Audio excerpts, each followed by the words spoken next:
तोहर लचकै छौ गजबे कमरिया। Presented by Gopalji Music.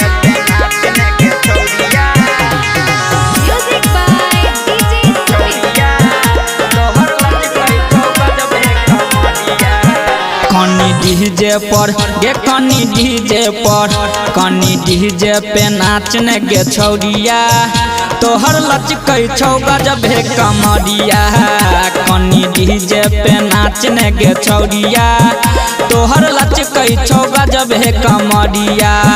तनी चोली के चीज देखाबे खोसले ना छौरी गे हजरिया। कनी डीजे पर गे कनी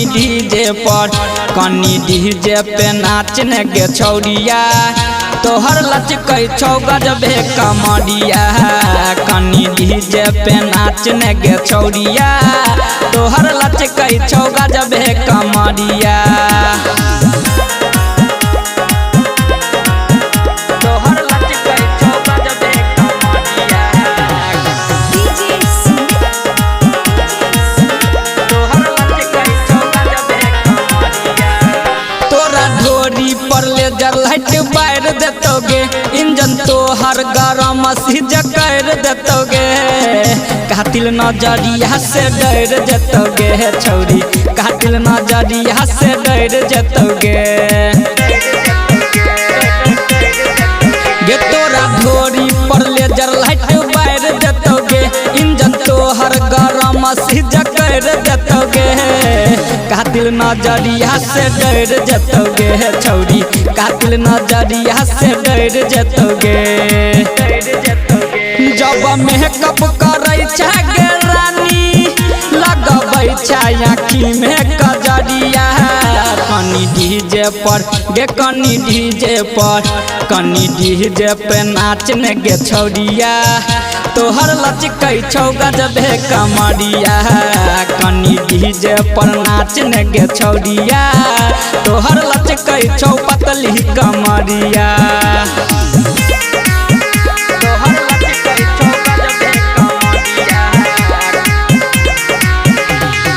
Music by DJ Sumit. तोहर लचकै छौ पतली कमरिया।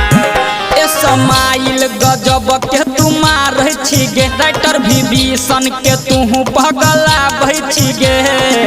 किया समान तू देखाबै छी गे छौरी किया समान तू देखाबै छी गे। गे ये समाइल गजब के तू मारै छी गे राइटर विभीषण शशि के पगलाबै छी गे।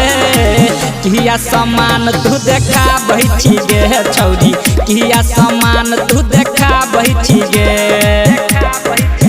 गायक अजय अकेला नाचे तो संगे लके घूमे तो बजरिया। कनी डीजे पर गे कनी